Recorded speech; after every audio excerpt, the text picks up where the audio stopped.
Okay, I think it Hello. started. Yep. Hello. My name is Ethical Pirate. And I'm a YouTuber. So yeah. oh, hi, I'm the Heretic, and today I'm going to be with Ethical Pirates, and we're going to be talking about. Uh, when we first decided to do the debate, it was originally going to be about hierarchy, but it's kind of expanded in scope, hasn't it? Yeah. Like mutualism versus market anarchism or Austria libertarianism, whatever you want to define it as. All right. So, anyways, I think we should at least start with hierarchy. Now, in all Hmm. fairness, I don't think there's going to be very much disagreement here. I'm almost certain it's going to come down to semantics. Yeah. So, just to avoid one of the key semantic issues, I think we should at least get our definitions clear right away. So, when I refer to hierarchy, I refer to a situation in which, or rather, a relationship in which one person has authority over another. And of course, authority referring to one person wants something from the other person, and they have to go through the guy who has the authority to get it. Hmm. Same definition. Yeah, pretty much. And I'm assuming that you agree with these definitions. Yeah. Okay. And my definition of cooperative is basically a group of individuals sharing a common interest to work for in that work station or whatever. Mm-hmm. I'm sure you agree with that definition. Sure. I don't have any issues with it. All right. Well, that took a lot less time than I thought it would. Unlike the geo-libertarian. Oh God, please don't remind me. Yeah, let's just spend 30 minutes arguing about what the definition of government is. Which is partially my fault. But anyways, well, actually, it's mostly my fault. But anyways, so my thing on hierarchies is that while there is no question, I don't think it's controversial, at least not between us, that the relationship between the subject and the state is a hierarchy. Hmm. So, with this in mind, I want to distinguish between these kind of unjust hierarchies and what I would otherwise call just hierarchies. The term you might be more familiar with is natural hierarchies. So, for Yep. example, between a doctor and a patient. Yeah.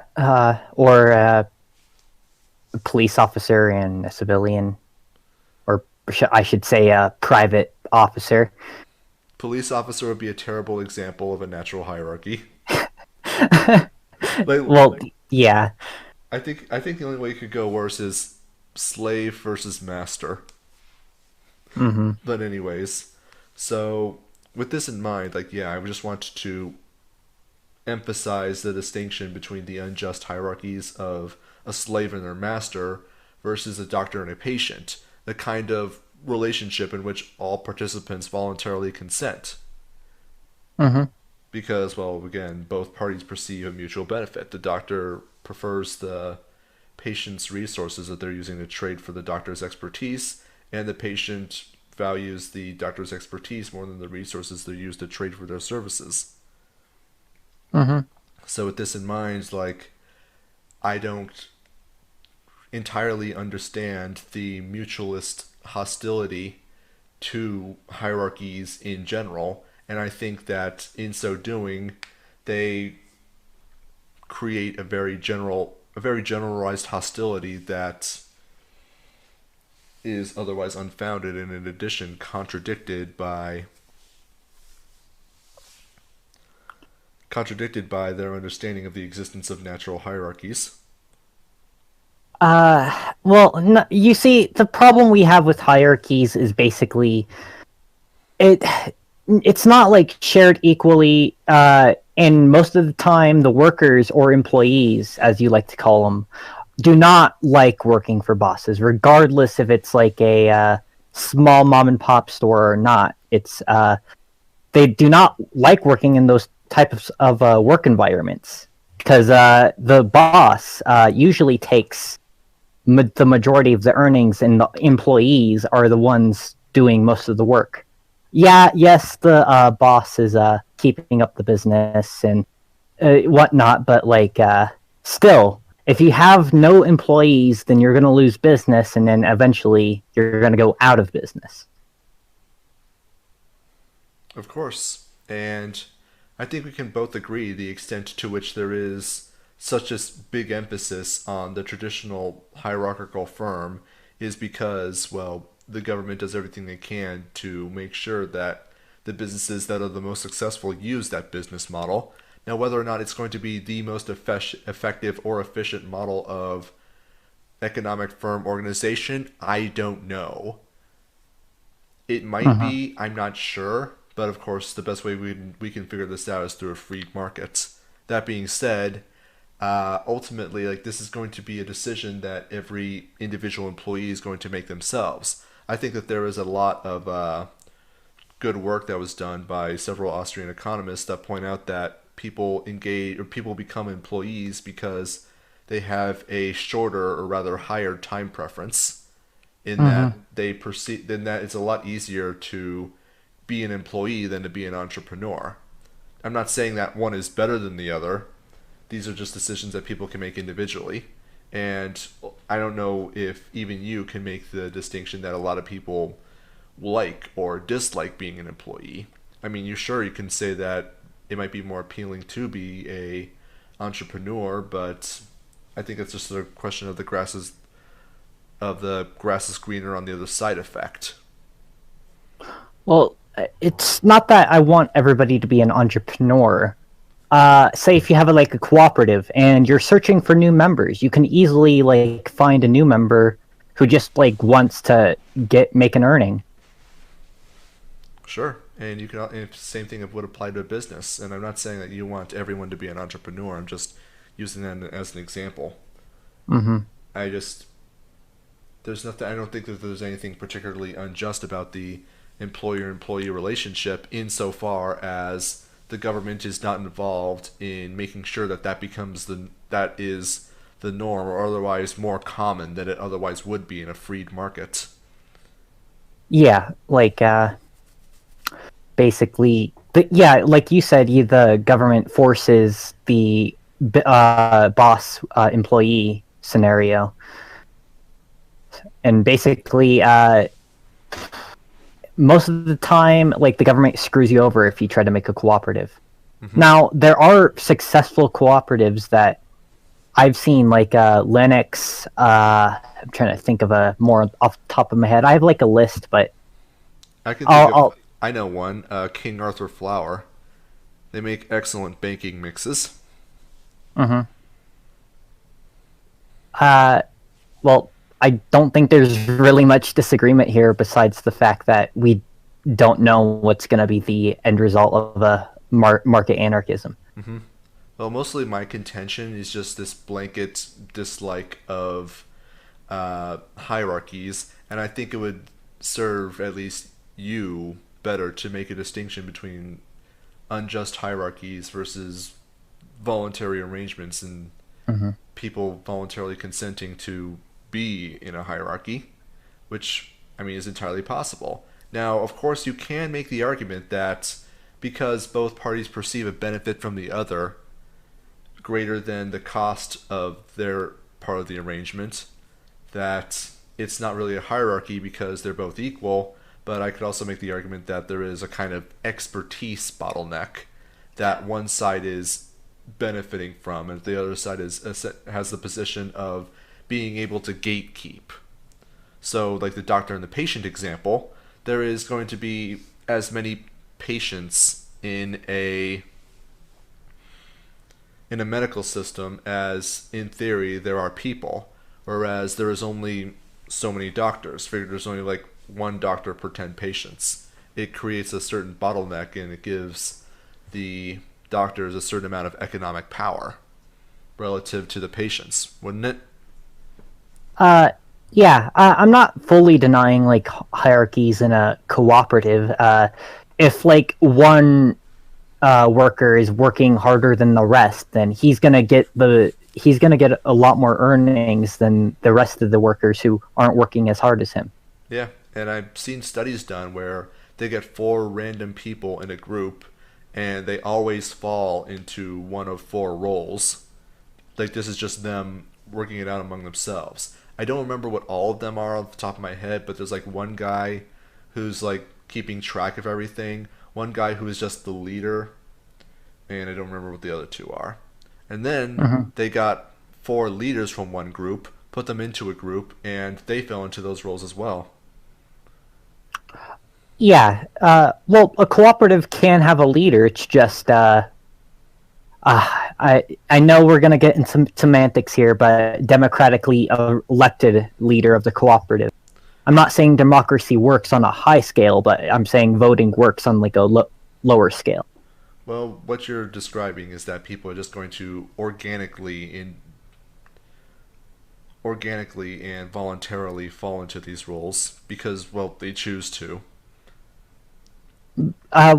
Yeah, I don't know what will be the end result of a cooperative, or if there is even going to be a cooperative. But it's either they're gonna like democratically elect a leader, or everybody's gonna have a mutual say. Hmm. Which it might be both, to be honest. I would need to look into if there's actual studies of this. I'm sure there are, I just don't have that information off the top of my head. Hmm.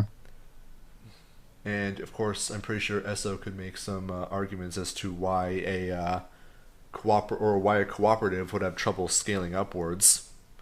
But that's a question of efficiency rather than principle. Ultimately, like here's the fun part about cooperatives, though: they don't have to scale upwards. At least they don't have to scale up very much. Large large numbers of small cooperatives can easily serve the interests of people as much as a small number of large cooperatives. Hell, arguably they could do better Hmm. because, well, larger amounts of competition, driving prices down, increasing innovation, and creating more wealth for larger projects, more capital. Yeah. Uh, well, I think we covered this.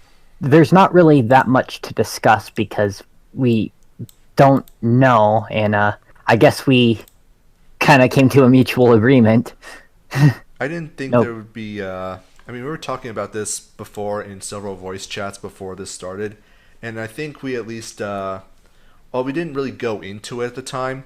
I think we kind of came to an understanding about it before. So Hmm. that's why we probably spent like, let me see, how far are we into this?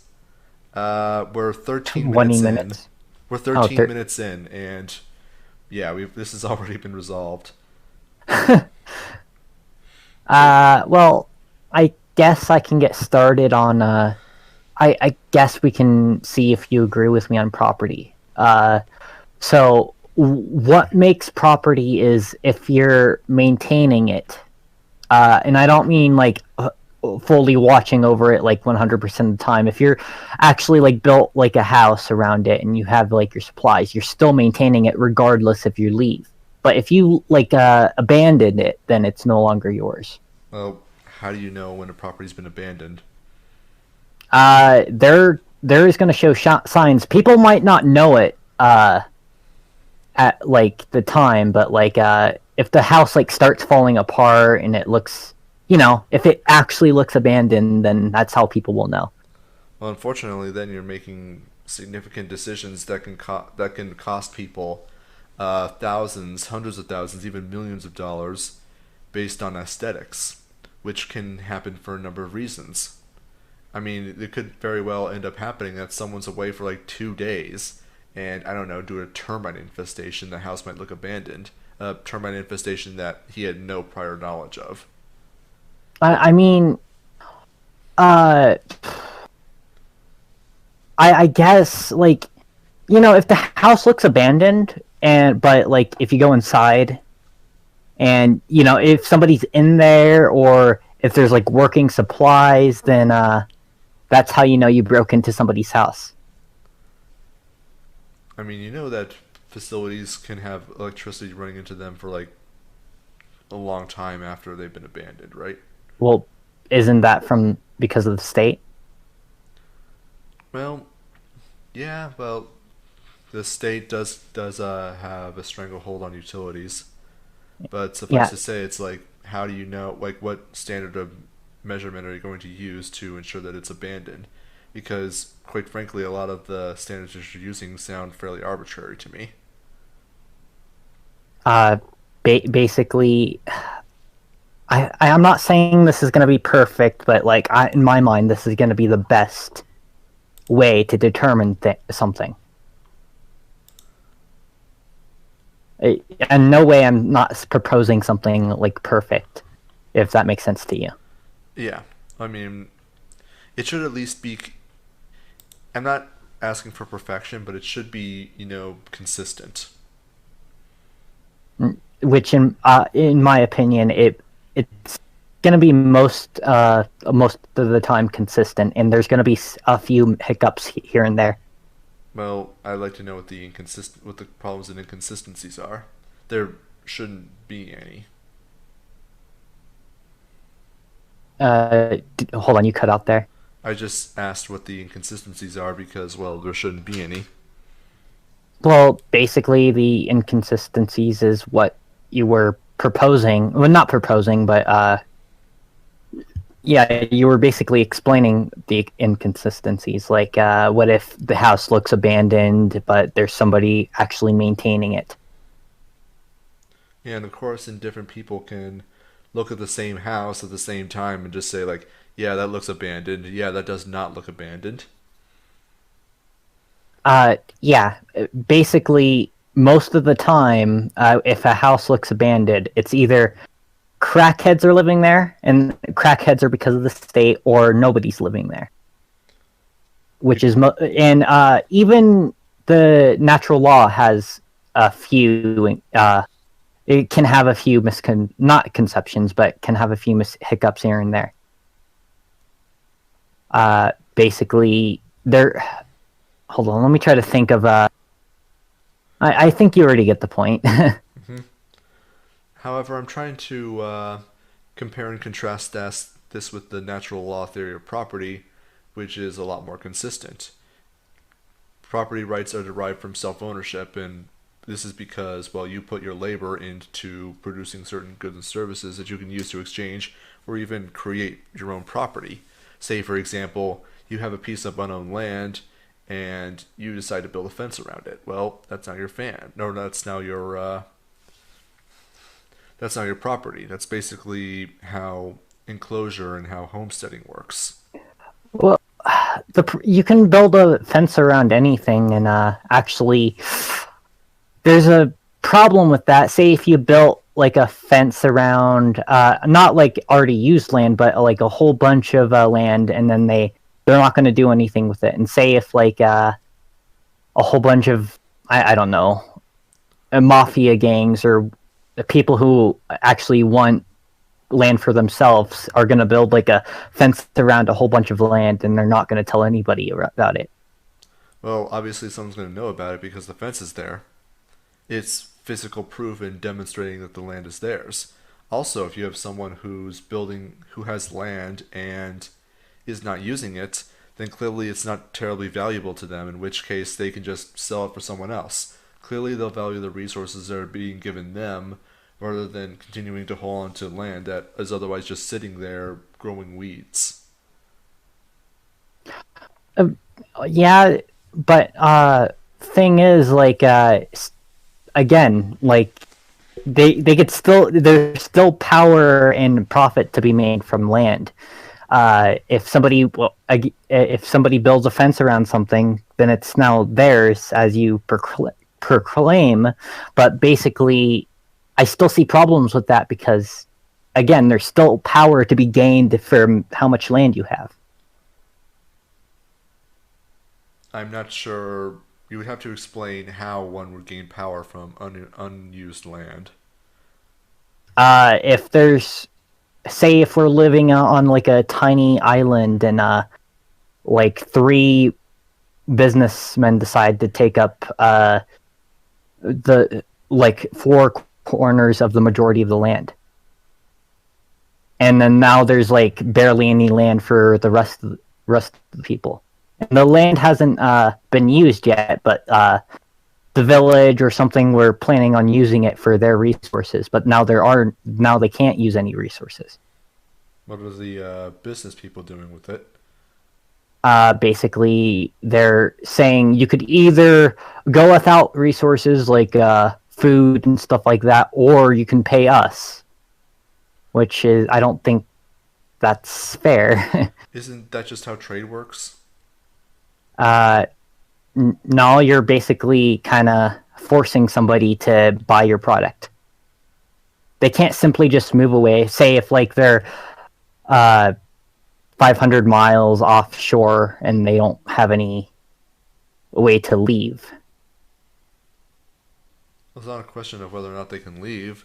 I mean, clearly the businessman isn't able to get much in the silent scenario. Is not able to get much out of trying to maintain their monopoly because, well, asking for a completely ridiculous, unrealistic price. So with this in mind, it's in their direct incentive to offer whatever resources they have at a place in which, or at a price in which not only people are willing to pay for it, but people actually want. I mean, you can have a businessman who is trying to sell, or on this island, who is trying to sell, I don't know, bicycles. Now, And now with bicycles, of course, like on a small sandy beach island, they're not going to be that useful, are they? uh, nah, they aren't. But like there isn't going to be any bicycles. But say if Just, like just, the just, business, just hypothetically, suppose that there was like a crashed cargo ship with just like a crap ton of bicycles, mm-hmm. and uh, I'm just thinking like this is what he's trying to sell to the islanders. They're just going to look at him like he's got two heads because he's doing something really dumb. I mean, you could make a profit off of that if you like make a bike trail that are fit for bikes on the beach. I mean, in that case, he's providing value to the rest of the island, isn't he? By creating roads, by creating pathways, by certainly carving through any jungles or any inhospitable terrain that would otherwise prohibit traffic, foot traffic at least. And also, it adds value to the bikes that he's creating, so it's an investment towards him as well. Well, now that bikes are now useful, he can now actually sell them. So in a way, like you've created a scenario in which the bikes, the businessman with the bikes and the crap ton of land has actually benefited society. Yeah, but say if the price is stuck at one point and the people that aren't making enough can't get the bike, and there's no competition to lower the price. Well, he's still not going to sell them at such a ridiculously high price because he's not getting anything out of it. Well, sure he is. I mean, he's selling it to the rich people, What rich which people? He is the rich people. you could still rich people can still pander to rich people. That's how most company like Gucci, for instance. I've heard the term before, but I'm not familiar with them. Probably because I'm eh, not fashionable at all. Yeah, they make a whole bunch of stuff pandering to rich people, but like your average American citizen obviously can't pay for stuff like that. Of course. Which is why the majority of brands, like what is it that Gucci sells clothes? Yeah, Gucci sells like a whole bunch of stuff like clothes, I think paragliders, like anything you can think of that you could wear or use to adventure with. Sure, but I think you can understand very quickly that Gucci is not the majority of producers of those goods, even in today's pseudo market economy. Uh, yeah, but they still make a crap ton of money from pandering to the rich people. Hmm. But that doesn't mean that that's the only market available, and especially since this one person is the sole occupant of the category of rich, it makes no sense to sell his own goods to himself. Yeah, I guess, but like He already has the not. bikes. Why would he sell them to himself? Well, because he already has a ton of bikes, but basically he's getting profit for from those that don't have bikes. He can easily just take like What profit though? He's not selling anything. isn't he like selling bikes? He's trying to, but he's selling them at such a ridiculous price that no one can actually buy them except himself. And he can't But make a profit off of himself. well, since like the people are so rich, they can just say, "Hey, we're gonna just build a road here for ourselves." And but the poor people can't use the bikes. Sure, but that still doesn't mean that the he's getting a profit off of them. He has to just by supply how supply and demand works. He has to sell. He has to sell them, and that's the only way that he can get money. I mean, it's arguable that he's not going to be very rich for very long, because well, he's not getting resources. And in fact, you could argue that it's costing him resources to have these bikes, because as you know, bikes need to be housed, they need to be stored, they need to be put somewhere.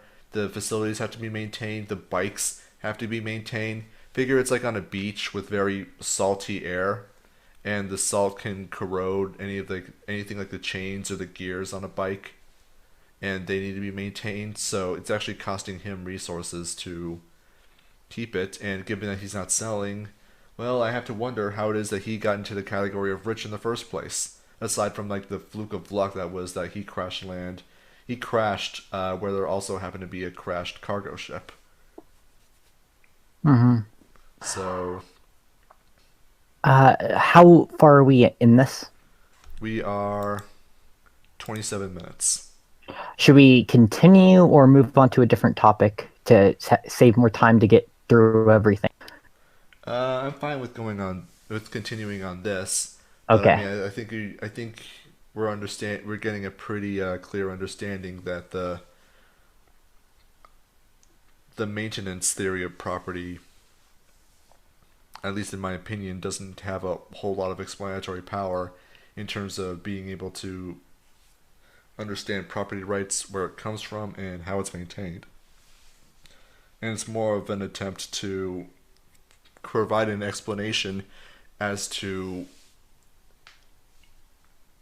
how it is that people can become rich in the first place, and how to avoid this, even though there's nothing necessarily wrong, at least in a free market, of people being rich because they provide a good or service that people voluntarily wish for.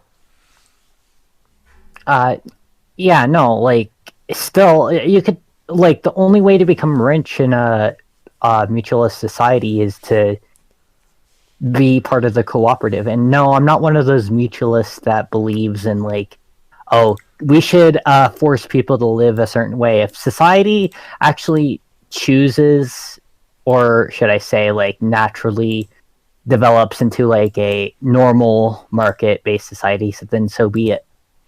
That's the winning ideology. Then yeah, there's nothing wrong with that. But like, There is one question I have, mhm. and that is that we both understand that property rights exists for the sole purpose of resolving conflict in regards to who has what resources. Yes. So how does this maintenance theory of property resolve the dispute between person A, who is living in a house that they thought was abandoned, and person B, who came back from, I don't know, a business trip or something that had him out of the country for a couple months, and he comes back to see like some guy squatting in his house. Uh, then I would say person B is in the wrong for that because he left no remark. He didn't even have a sign saying, hey, this property is owned by this time, and I'll be back at this time. Like, I think people will find ways to, like, keep their property, to let people know that, like, that they're using it, regardless of, like, if the house looks abandoned, which that's a pretty good sign that someone's not living there. But, like, I'm pretty sure, like, people will think of something to know that it's still there, that house. I think you're creating a positive obligation on the part of person B in the sense that it's like a pickpocket who argues that, well, if he didn't want his wallet taken out of his pocket, he should have attached a chain to his pants. I mean, like, he has all incentive to chase that person out of there, because he was still maintaining it. But, like, I think he should have took better precautions into letting people know that it's his house. But he's not obligated to. At the very What do you least, mean? I can't find any ethical rule that suggests that when when you're a passive party, you have an active obligation to ensure, like, yes, I am doing nothing wrong. Don't do these. Don't. They're telling people not to do certain things. You can actually point. I think you can actually, like, point to saying, "See, this is my stuff right here, and it's not that old." So, like, you can actually point to evidence saying it's your house. Well, what you can do is demonstrate that yes, it's your property. Here is the proof for me trading for it, so I can demonstrate that this is mine and this person is in the wrong. It doesn't put an active obligation on the property owner, or at least natural rights doesn't put a positive obligation on the property owner to prove that what that their property is theirs. Yeah, no, but, like, it's still theirs because they're still maintaining it, right? Well, that's the It, problem. How does the squatter know? The squatter, I'm I assuming don't that think they're a this. reasonable person. Sorry, I didn't mean to interrupt you. It's alright. Discord is being a cunt, but, like, no, like, I don't think it's the squatter's fault either, because it's a misunderstanding. Now he is in the wrong, but I'm pretty sure, like, most of the time people don't want conflict, and then they try to resolve the issue. Hmm. But in this case, like, we're operating under the assumption that, like, yeah, there is a conflict and they're not able to resolve it among themselves for one reason or another. So how does this conflict get resolved when you have two people who have at least ethically an equal claim, or ethically under the framework of maintenance theory of property, have an equal claim to the property? Well, they don't, because the guy that was there before was maintaining it, and he didn't abandon it. The And guy who was the squatter was also maintaining it. In fact, he but was maintaining it after the you guy you had can't left. maintain, like, something that's already being maintained. Sure, you can. No, How no, do you? that's not. I don't think you're getting what I'm saying. Like, if someone is already, if someone, like, bought, like, a Coke, you can't go in the room and saying, "Well, I'm maintaining the Coke," and take it away from, like, I don't know, my hands. I mean, sure, you're maintaining it, but, like, I was already maintaining it first, so therefore it's mine. So isn't this just like the kindergarten rule of property rights, but with an extra step? I guess. It's mine. No, it's mine. uh, n- no, like, it's like, if I buy a product, you can't take it out of my hands because I'm maintaining it, and if I set it down, I'm still maintaining it because for one, I bought it, and for two, I'm gonna use it. Hmm. And I just realized what I said, and I do apologize if it sounded like I was being condescending. Nah, it's fine. Yeah, I'm not entirely clear on how or what the metric is for determining whose is whose. Hmm. I'm not entirely Uh, clear on how one would know if one is maintaining the property or not. just put a sign stating your name or stating the time you either bought the property, which I'm not opposed to buying property, or you know, have evidence that it's yours, and say like have a date on there. Like, and every time, I don't know, every year happens, you can just update the year. All right, let's try this then. Another scenario that I think is very realistic. So, same house, same guy. Let's say he won his dispute, and he now knows better. Like, hey, okay, to prevent this from happening again, I'm just going to put a sign up. And then he goes on another business trip, flies on a plane, and the plane crashes. He freaking dies. So any reasonable person, and he has no next of kin, none of that, no will or anything. So now the property is, I think we can both agree, is now abandoned. Hmm. And but the problem is that the sign is up. So how will people know if the sign is abandoned or if the property is abandoned or not? Well, simply, again, if like, if like he paid for like a service or something that he's paying monthly for or something, which most U.S. citizens pay for monthly subscriptions. If basically, yeah, if like he hasn't updated his subscription for like a while, then it's pretty obvious that he's no longer using the property. Or if he's like paying for mail and the mailbox is full. But again, I don't think like scenarios would happen like this on like large scale. I don't know how common it would be, but I like to assume that these scenarios are not unrealistic. Yeah, they're not unrealistic, and you, you have like all regards to take them into consideration. But I don't think it's gonna be like a I don't know what's the word, epidemic.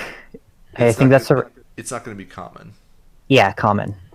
but I like to think that it's a fairly realistic scenario in terms of like how like what explanatory power does this provide for people, and I'm honestly still not convinced that this isn't pretty arbitrary. Hmm. You have the standard of, is the mailbox full? No. Is it full enough? No. Is the person paying their bills? Well, honestly, they could still be paying their bills posthumously because the money could be taken out of their bank account, which probably has like, I don't know, $50,000 in savings. Probably can reliably pay his bills for years after his death. Hmm. So for all, And if the guy had family members, I'm pretty sure like that if he has I'm pretty sure he's gonna have a funeral also. So if the guy's name is on the house and but his name is like in the grave, and and you know it's the same exact guy, then there's a clear sign that it's abandoned. well, again, it just requires a whole bunch And of information. I think there's an information problem in regards to uh, I think yeah, no, I think it does require information, but the information develops naturally. excuse me. That's fine. Uh, I'm not sure what you mean by the information develops naturally.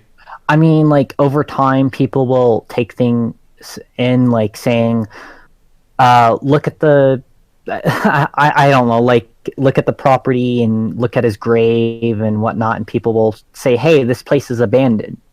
I don't think people, since people are going to be alive for pretty much the entirety of their lives, I can't imagine how common it would be for people to be constantly double checking to see if the owners of certain property, not just houses, of course, but cars and other forms of property, whether or not they're alive.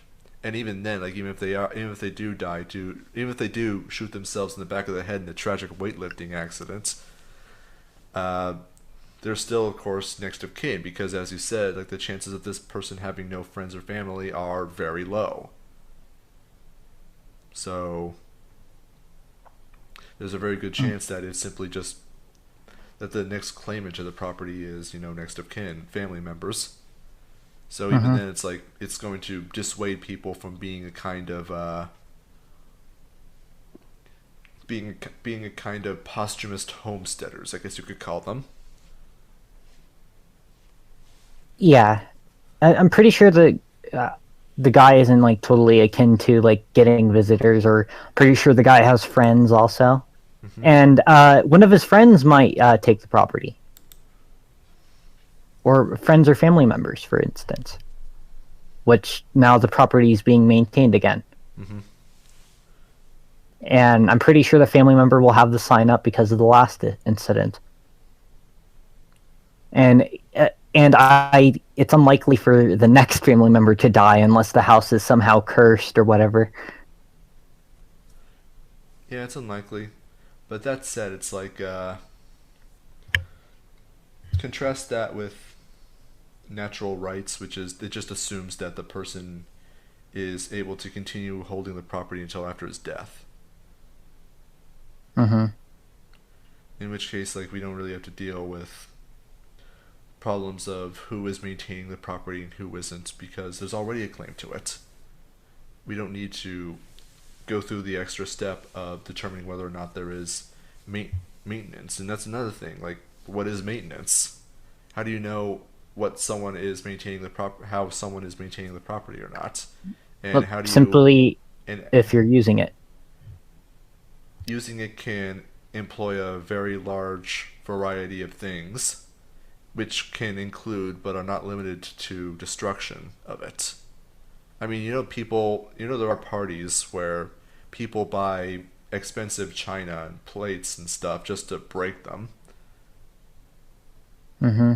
And, food exists solely to be consumed. Uh, what is the problem with destroying your own property? Oh, I see nothing. the problem.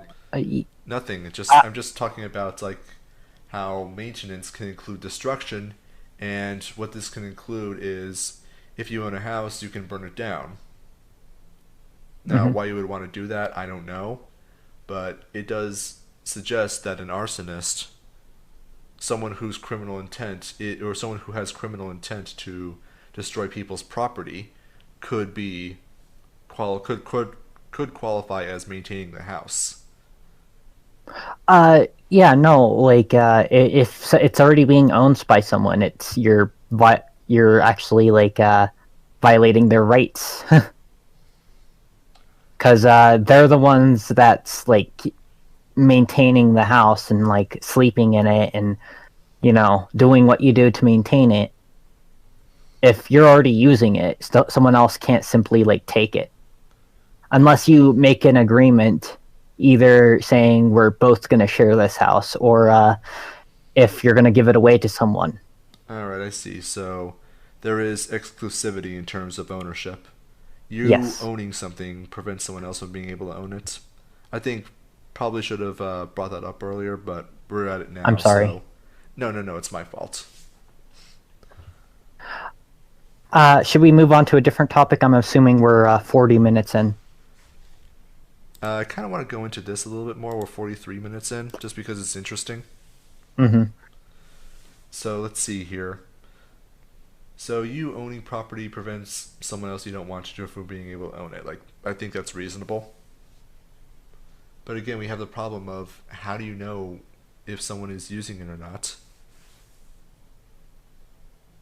Uh, like I said, like if you put a sign up or if it looks intact or if there's like a car parked outside or You can have a like you can like have a very you could just find signs that the house is being used like yeah, simply as that, just find signs that the house is being used, like sure it requires information, but like I would say it's better than having one person own a large amount of resources. I mean, then you're kind of appealing. You're kind of making appeal to consequentialism, where this set of property rights only exists because it's preferable to an alternative, which is ultimately a value judgment rather than a principle. No. Well, yeah, I guess I'm arguing from a consequential this point of view. Like, I said before that, like, whatever society wins, like whether it be anarcho-communism or anarcho-capitalism, if it's like the best, if it best serves like society, then that will be the factor. Yeah. However, I just don't think that, in regards to the purpose that property rights serves, which is being able to resolve disputes over who has what scarce resource, that the maintenance theory of property really has that much utility. Since ultimately, Yeah. like, there are a lot of questions as regards to how one knows when one is using the property, and how do you know who has uh, a legitimate claim to exclusive use, especially Hmm. since it's something that is both fallible and arbitrary. You mentioned having a full mailbox and having large amounts of and having a car parked in front of it and having a sign. Uh, Well, yeah, all of just those. like having signs in general, like signs that it's been abandoned, which I'm pretty sure that there are going to be signs that it's abandoned. I am referring to a physical sign, of course, like a picket sign stuck in front of the lawn, just says like, yeah, this property is still being owned. Well, those can be those could be put in front of abandoned properties prior to the point where they're abandoned. And by abandonment I mean explicit abandonment. The guy makes a formal declaration, is like, yeah, I don't own this property anymore because I don't want to deal with it anymore. So just an active abandonment rather than the guy dies. Uh, yeah, if he doesn't want to deal with the property anymore, and he like clearly states that, I'm pretty sure like people are either going to find like the number of the original house or the retailer or whatever. Like they're gonna call up that place and say, "Does this guy still own this property anymore?" If they say no, then it's no longer. Well, then that's a sign that they don't own it. If like the house company or something like decide or not decides, but says that they're not using it, then they're not using it. Well, that assumes that there's going to be a house company. I only mentioned that specifically in order to give an example of the signs that you gave that the property is still in use, giving false positives. Mm-hmm. So, again, we're Well, back to the original issue. How do you know? You mentioned the house company, but I'm pretty sure most likely there's gonna be like house companies or retailers selling houses like they with that like we see now and like we saw back then, actually like people building houses without the government's permission. I think we're going to see that like in the anarchist society, house company, because it's very profitable for building houses, you know mm-hmm. and most likely there's going to be retailers and house companies. There's my point. Well, how do the house companies know? If like maintenance is a problem, then it's in their best interest to serve the customers. And if they have like a, I don't know, information on the guy, it could be very simple information saying if the guy still owns the house or not. Then they could just call up that company and say, well, no, the guy doesn't own the house anymore. In which the house company, I should say like the electrician or whatever, if they say no, I think they're no longer paying bills or I think we've already no. talked about that. It's hardly unrealistic for people to be paying bills posthumously, especially if they have savings in a bank account that is already being drawn upon Mhm. automatically by the utility company. Well, don't I think most companies actually have like a thing to register if you're dead or not. Well, I'd hope so. That just yeah, makes like, sense. and again, like if there's like a need for it, then I'm sure it's gonna happen because that's where supply and demand falls in. Hmm.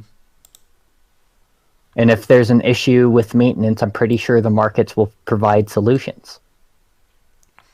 Yeah. Let me think Uh, here.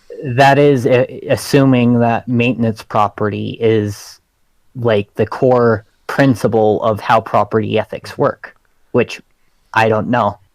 Which I saw, like I assume so because it it appeals to me, and I looked at like the data, and I looked at like Northern Ireland. They had like a mutualist type society. Hmm. And of course, a person doesn't even have to be dead. They can simply have been gone for a long enough time that some group or some individual arbitrarily deemed that the property is no longer in use. Or in Mm-hmm. another example that you provided in another voice chat, if the landlord is renting like a house and they haven't been in the house in years, but the person who's been renting it has been paying rent on it for a certain amount of time that they now own it. Trouble is, how long would they have to have been renting it for? And how do you Uh, determine that? Who's in charge of it? And how do you verify that? I in how I think this issue will be solved is basically, again, like if the say if the landlord, it could be like for like a year, if the landlord's not helping you provide for the service and you've noticed that the landlord hasn't been helping you maintain the property, then it's no longer your property if you realize the landlord isn't helping you at all. Keep in mind, people can have different perceptions of whether or not the landlord is helping. There's no universal, consistent way for people to be able to internalize information. What some person may think, and people may also get false positives, operating under the assumption that the landlord is actually being incredibly helpful when in fact they're literally doing nothing. So Mm-hmm. it can work. It's subject to interpretation and it works both ways. Plus, why does that to be year, as in 365 days? Why not 364 days or 366? Well, no, I'm not saying like age in that regard matters, but like I'm saying like if you've noticed that the landlord hasn't been helping you, and sure you can like be tricked into like or kind of like thinking that the landlord is helping you, which you Well, haven't realized it yet, so therefore you're well, still making the agreement that to pay the landlord for the property. well, it works backwards. The landlord could also be very, very helpful, but the person who they're renting to is, for some reason, thinking that the landlord does nothing.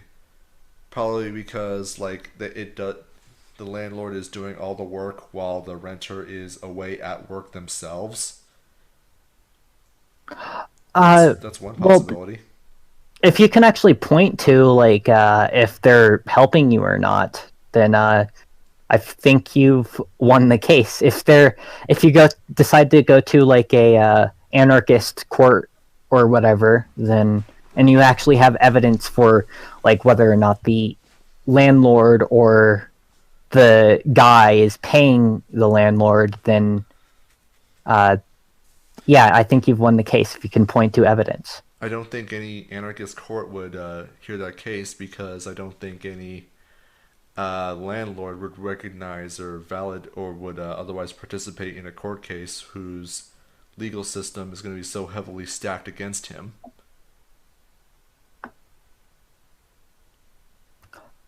Well, doesn't like the negative like person get to choose the court though? No, it's going to be something that they both consent to. Well, sure, you could like consent to, but I'm arguing from a logical standpoint, saying like the victim gets to choose the court case, which most of the time I see that as plausible if like and people don't want to like further the aggression towards one another or the trying to think of the word. The purpose of the court is to prove that there is a victim at all. If the victim gets to choose what the court is, then you're not only one making sure that the legal system is going to be heavily stacked in the victim's favor, but it's also presupposing that a victim has occurred or victimization has occurred at all. Which, in which case, why are you even going to court? Uh, you can be going to court if the landlord is kicking you off and they're not really helping you at all. Like if you haven't even noticed that they've been helping you, but they're still demanding money, or they're going to forcefully remove you from their property, their quote unquote.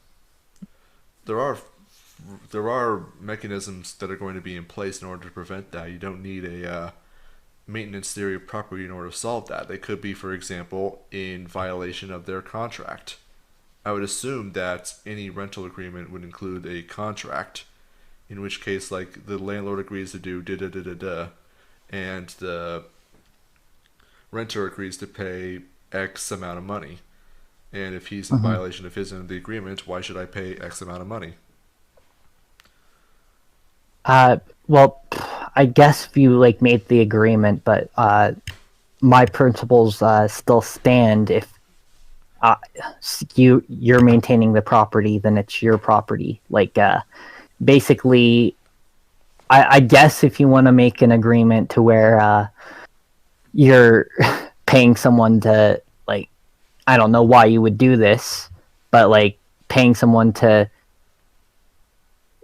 for no reason, even though you're the one maintaining the property. And if you don't want the landlord to help you maintain it, then you don't have to pay them anymore, and therefore it's your property. You can probably negotiate. I'm sure there's all sorts of things you can do, like negotiate lower rent in exchange for higher responsibility with utilities and area Mm-hmm. maintenance. I'm Oh, sure, that's what I'm arguing. yeah, and nothing wrong with that. Depends. It's gonna obviously depend on the party or what party's involved and how much they're willing to pay and not pay. With that said, I think that the principles that you're operating under are rely on too many arbitrary characteristics in order to operate. Mm-hmm. And I don't believe that in an anarchist court system that it's going to hold up.